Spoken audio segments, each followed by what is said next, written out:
आखिरी में एक कहानी से समझाने की कोशिश करता हूं। एक टीम के 5 दोस्त एक के घर में बैठकर खाना खा रहे थे। शाम का वक्त था, हल्की हल्की हवा चल रही थी। तभी बूंदाबांदी यानी हल्की सी बरसात शुरू हो गई और थोड़ी ही देर में तेज बारिश होने लगी। उन पांचों में एक टीम लीडर था। उसको लगा इन चारों को जिंदगी का सबसे बड़ा सबक सिखाता हूं। उसने चारों से कहा, हाथ धोकर वापस आ जाओ, एक खेल खेलेंगे। वो चारों हाथ धोने चले गए और इस टीम लीडर ने वहीं टेबल पर 4 चीजें सजा दी। एक चम्मच, एक खाली गिलास, एक नहाने वाला मग और एक बाल्टी। अब वो चारों हाथ धोकर वापस आए।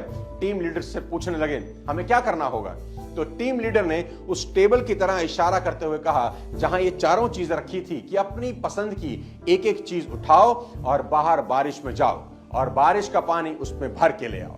तो एक ने चम्मच उठाई, एक ने खाली ग्लास, एक ने नहाने वाला मग और लास्ट वाले ने बाल्टी। अब चारों अपना अपना ऑब्जेक्ट लेकर बारिश में चले गए और वहीं अपना ऑब्जेक्ट लेकर बारिश का पानी भरने का वेट करने लगे।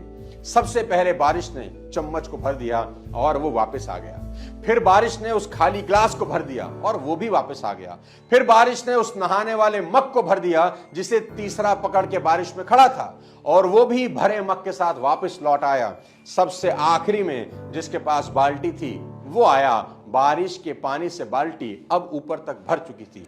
उस टीम लीडर ने अब उन चारों को उनकी जिंदगी का सबसे बड़ा सबक दिया कि 2 चीजें सिखाता हूं तुमको।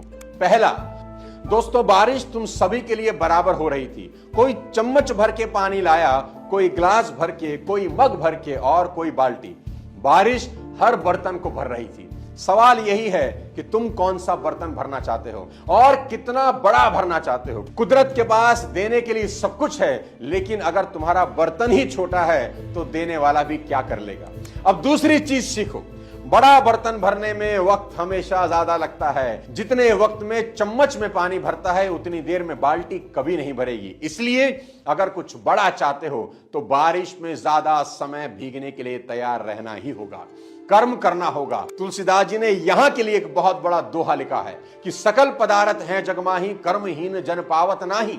यानी कि इस दुनिया में सब कुछ है जो तुम पाना चाहते हो, पर कर्महीन इंसान को कुछ हासिल होता नहीं। आप सिर्फ घर की 4 दीवारी में बैठकर सोचें कुछ हो जाएगा, तो देवता भी तुम्हारी मदद नहीं कर सकते। आखिरी में आपसे एक सवाल पूछता हूं कि एक पेड़ कितना बड़ा होता है? तो उसका जवाब है, जितना बड़ा हो सकता है उतना ही बड़ा होता है। आपने कभी नहीं सुना होगा कि एक पेड़ जो कि जा सकता था 20 फीट 16 फीट पर रुक गया।